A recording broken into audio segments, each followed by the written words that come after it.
Hey guys, welcome back to this video. इस video में हम जानेंगे कि order of growth of a function क्या होता है, राइट।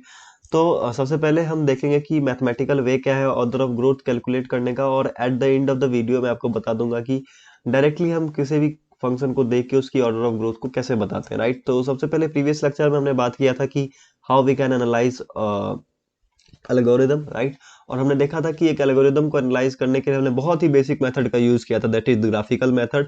और अपने हमने देखा था कि एक जो हमारी ग्राफ बनी थी कुछ ऐसी बनी थी, जो कि कांस्टेंट ऐसे फंक्शन के लिए जो पहला फंक्शन था वो ऐसा ग्राफ बन रहा था, constant graph, that is function one के लिए। और दूसरा फंक्शन के लिए ग्राफ बन रहा था, वो ऐसा ग्राफ बन रहा था, राइट।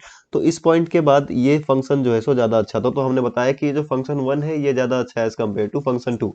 अब यार हर बार तो ग्राफ बना के देख नहीं सकते हैं कोई फंक्शन का, सो ऑर्डर ऑफ ग्रोथ इसीलिए सीन में आता है, राइट। तो function F N is said to be growing faster than ji N if. अब एक फंक्शन एफ एन है, उसको हम तब बोलेंगे कि वो जी एन से अच्छा है या ज्यादा वो तेजी से ग्रो कर रहा है अगर उसकी limit limit N tends to infinity F N upon ji N, F N upon ji N is equals to infinity. इसको हम ऐसे भी लिख सकते हैं यार, और limit n tends to infinity gn upon fn, right, gn upon fn is equals to zero. तो ये अपना हो गया basic mathematical term.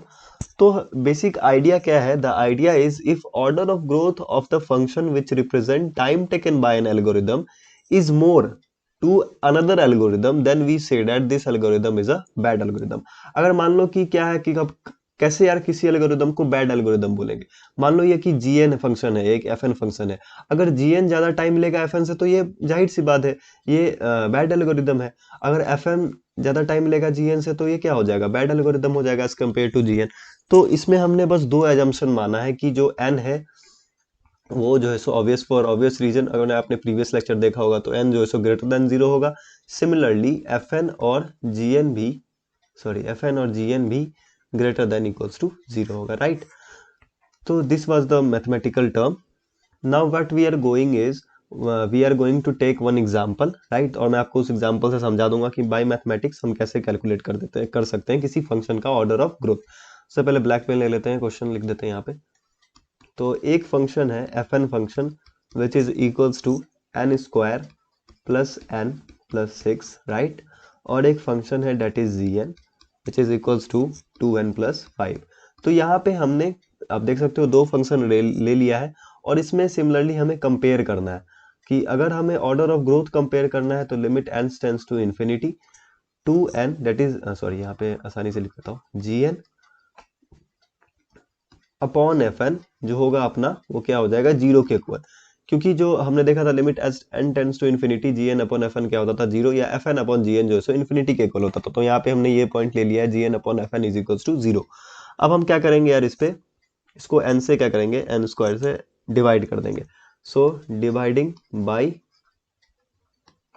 n square. अब यहाँ पे लिख देंगे gn का टर्म, तो ये हो जाएगा अपना, ऊपर आ जाएगा 2n plus five upon n square plus n plus six. अब इस सारे टर्म्स को हमने क्या करना है, एन स्क्वायर से डिवाइड करना है। तो limit n tends to infinity two, इसको डिवाइड करेंगे तो हो जाएगा two upon n, five upon n square upon one plus one upon n plus six upon n square. अब आपको पता होगा यार ये क्या हो जाएगा, किसी के अगर डिनोमिनेटर में इन्फिनिटी होता है तो वो टर्म क्या हो जाता है, जीरो। तो ये भी हो जाएगा जीरो, ये भी हो जाएगा जीरो। तो ऊपर का टर्म क्या हो जाएगा, जीरो, तो नीचे से हमें मतलब ही नहीं, तो ये क्या हो जाएगा, जीरो। तो आपको आ गया समझ कि हमें यह पता चल गया कि जो है सो जी एन ज्यादा टाइम ले रहा है एफ एन से। तो we can say that f N is growing faster, right, faster than ji n. तो हमें पता चल गया कि जो एफ एन फंक्शन है वो ज्यादा अच्छा है as compare to g n, right. Now we had seen the mathematical way of calculating the order of growth of a function. अब हम बात करने वाले हैं यार डायरेक्ट वे की। अब इतना टाइम तो हमारे पास होता नहीं है कि हम जो है सो मैथमेटिकल वे निकालते रहे, तो हम बात करने वाले हैं सिंपल से तरीके की, दैट इज डायरेक्ट वे। तो सबसे पहले इसके लिए दो कंडीशंस है। सबसे पहली कंडीशन जो है वो है ignore lower order term, lower order term. Notes will be in description. तो ignored lower order terms, lower order terms को हमने क्या करना है, इग्नोर कर देना है. दूसरा point is that ignore leading constant, ignore leading constants. तो हमें क्या करना है, पहला जो है कि लोअर ऑर्डर टर्म जो है उसे हमने क्या करना है, इग्नोर करना है. दूसरा हमें लीडिंग कांस्टेंट किसी जो होता है उसे इग्नोर कर देना है, राइट. तो इसके लिए क्या होता है, how do we know which term are lower order term. अब तो ये पता चल गया कि यार लीडिंग कांस्टेंट तो हमें पता चल गया क्या होता है, मगर यार हमें ये कैसे पता चलेगा कि लोअर ऑर्डर टर्म क्या होता है. तो इसके लिए एक जो है सो यहाँ पे है कि कांस्टेंट सबसे छोटा होता है, राइट. उसके बाद क्या होता है, log ऑफ log n. क्या होता है, log ऑफ log n. उसके बाद क्या होता है, log of n, c log of n. उसके बाद क्या होता है, n to the power 1 upon n to the power 1 upon 3. उसके बाद क्या होता है यार, n to the power 1 upon 2, right. Then n square, n cube, then n to the power 4, 2 to the power n, then n to the power n. ये क्या है, यहाँ से ये सबसे लोअर ऑर्डर टर्म हो गया और ये क्या हो गया, हाईएस्ट ऑर्डर टर्म.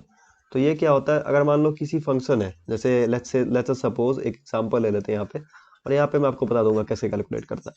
तो हमने एक फंक्शन ले लिया F N is equals to 2n square plus n plus 6, right. तो और हमने क्या ले लिया, G N is equals to let's say 100 n plus 3. ये दो फंक्शन हमने ले लिया यहाँ पे. तो पहला फंक्शन जो है इसमें क्या है, एन स्क्वायर प्लस. अब इस दोनों फंक्शन को हमने कंपेयर करना है, तो हमें पता चल गया कि जो अपना एन स्क्वायर है वो क्या है, हायर ऑर्डर टर्म. अब यहाँ पे अगर किसी फंक्शन में एन क्यूब रहता तो वो हो जाता अपना हायर ऑर्डर टर्म. तो देखो एन स्क्वायर है, उसके नीचे क्या है एन, तो एन एन स्क्वायर सबसे बड़ा है, तो ये क्या हो जाएगा, हायर ऑर्डर टर्म. ये जो मैंने आपको बताया यहाँ पे comparison for lower order term, तो आपको इसको बेसिकली एक दो बार लिख लेना है खुद से, तो ये खुद ब खुद दिमाग में रहेगा आपके. और यहाँ पे जो n है, n जो है, अब n से छोटा कोई टर्म है नहीं है, तो n क्या हो जाएगा, ये हो जाएगा अपना लोअर ऑर्डर टर्म, राइट. ये हो जाएगा अपना लोअर ऑर्डर टर्म. अब हम इसे सॉल्व करेंगे, राइट. तो इसको मैं ऊपर से रब कर रहा हूँ यहाँ से,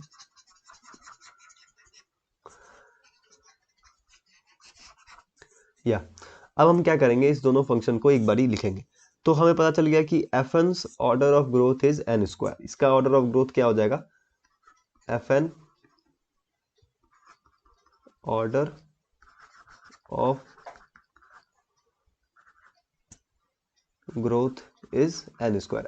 एफ एन का ऑर्डर ऑफ ग्रोथ क्या है यार, एन स्क्वायर. क्यों, क्योंकि उसका हायर ऑर्डर टर्म क्या है. तो इसको क्या करना है, सबसे पहले कांस्टेंट को हमने इग्नोर कर देना है, लोअर ऑर्डर टर्म को इग्नोर कर देना है, और लीडिंग कांस्टेंट को इग्नोर कर देना है. तो बच क्या गया, एन स्क्वायर, राइट. और यहाँ पे क्या करना है, इसे कांस्टेंट को इग्नोर कर देना है, और लोअर ऑर्डर टर्म को तो वैसे भी इग्नोर कर देना. हमने लीडिंग कांस्टेंट को हमने इग्नोर कर दिया यहाँ पे. तो इसके लिए जीएन के लिए हायर ऑर्डर टर्म ये है, और एफएन के लिए higher order term n square है, राइट. तो जीएन का क्या ऑर्डर ऑफ ग्रोथ होगा, gn order of growth is n, right. So gn का ऑर्डर ऑफ ग्रोथ क्या हो जाएगा, एन. तो हमें पता चल गया कि जीएन जो है, जीएन कम टाइम लेगा, क्योंकि जीएन का ऑर्डर ऑफ ग्रोथ क्या है यार, कम है, तो जीएन कम टाइम लेगा ना. तो GN is better than FN, GN is better than FN. अब हम क्या कर रहे हैं, एक और एग्जांपल यहाँ पे ले रहे हैं, राइट, ताकि चीजें और क्लियर हो जाए आपको.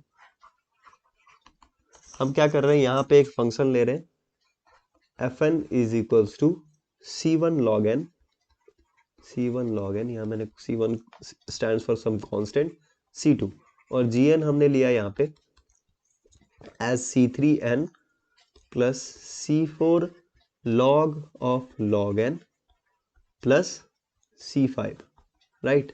तो ये हमने लिख लिया यहाँ पे. सी ये जो अपना टर्म है, यहाँ पे आपको पता है कि यहाँ पे हमने आपको क्या बताया था कि पहले होता है कांस्टेंट, उसके बाद क्या होता है log ऑफ log n, उसके बाद क्या होता है यार, एक बार मेरे साथ रिवाइज कर लो, क्या होता है log n, राइट. उसके क्या होता है n to the power 1 upon 3, क्या होता है n to the power 1 upon 2, उसका होता है n, उसका होता है n square, then n cube, then n to the power 4, then 2 to power n, then n to the power n, right. यही होता है अपना सीक्वेंस. अब यहाँ पे हमने देखना है कि क्या कैसे हमने किया यहाँ पे। तो इस दोनों फंक्शन को हमने कंपेयर करना है। तो यहाँ पे हमें पता चल गया कि जो ऑर्डर ऑफ ग्रोथ है इस फंक्शन का, ये क्या है, हाईएस्ट ऑर्डर ऑफ ग्रोथ इसका क्या है, इसका हाईएस्ट ऑर्डर ऑफ ग्रोथ क्या है यार, इस फंक्शन, इस दोनों फंक्शन की अगर हम बात करें तो इस दोनों फंक्शन में हायर ऑर्डर ऑफ ग्रोथ है। So higher order of growth n है, क्योंकि एन से बड़ा कोई फंक्शन या एन से बड़ा कोई एग्जिस्ट ही नहीं कर रहा है यहाँ पे। उसके बाद यहाँ पे लॉग ऑफ लॉग एन यहाँ पे एग्जिस्ट कर रहा है, लॉग ऑफ लॉग एन। तो लॉग ऑफ लॉग एन क्या है, lower order of growth, lower order of growth, that is log of log n. समझ रहे हो बात को? तो ये हो गया higher order of growth n है और lower order of growth log of log n है, राइट। तो हमें क्या करना है, लीडिंग कॉन्स्टेंट्स को और लोअर ऑर्डर टर्म को क्या करना है, हटा देना है। तो एफ एन से अब क्या करेंगे, C1 log n plus C2। तो ये तो अपना गया। अब इसको क्या करना है हमें, सॉरी, तो इसे क्या करना है, इसको हटा देना पहले। उसके बाद क्या करना है, इसको हटा देना। तो एफ एन के लिए ये हो जाएगा एक। तो एफ एन का ऑर्डर ऑफ ग्रोथ क्या हो जाएगा, order of growth of f n क्या हो जाएगा अपना, लॉग ऑफ एन, क्योंकि इस फंक्शन के लिए बस यही बच रहा है, राइट। और जो gn है अपना, gn दैट इज इसका क्या है, C3n plus C4 log of log n plus, sorry, log of log n plus C5। तो हम किस किस को कैंसिल आउट करते हैं, एक तो अपना कांस्टेंट गया, एक लोअर ऑर्डर टर्म चला जाता है और उसके साथ कांस्टेंट तो जाएगा ही, और एक हाई लीडिंग कांस्टेंट भी चला जाता है, तो बच क्या गया n। तो इसका ऑर्डर ऑफ ग्रोथ क्या है, तो यहाँ पे हम लिख देंगे order of growth of gn is n। ठीक है, तो हमें पता चल गया जो gn फंक्शन है उसका ऑर्डर ऑफ ग्रोथ क्या है n, और जो fn फंक्शन है उसका ऑर्डर ऑफ ग्रोथ क्या है log n। तो so we can say that कि gn इज, सॉरी, fn का ऑर्डर ऑफ ग्रोथ क्या है, छोटा एज कम्पेयर टू gn। तो यहाँ पे आ जाएगा ये, तो ये कम टाइम लेगा, सी ये कम टाइम लेगा as compare to this one. तो we can say that fn is better than gn, than gn, right? Now this is the last example which I want to discuss with you guys. सबसे पहले हमने जो function लिया है वो है C1n square plus C2n plus C3। दूसरा जो फंक्शन हमने लिया है वो है C4n log n, और ये हो जाएगा C5 या C6 भी लो, कोई दिक्कत नहीं है, और ये हो जाएगा C6। हमने ले लिया है दो फंक्शन।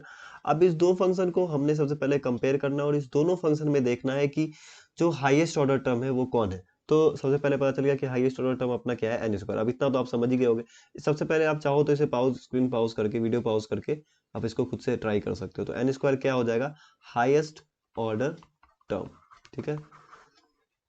और जो ये अपना लोएस्ट ऑर्डर टर्म है वो क्या हो जाएगा, लोएस्ट ऑर्डर टर्म हो जाएगा यार, एन तो हो नहीं सकता, तो क्या हो जाएगा, एन लॉग ऑफ एन।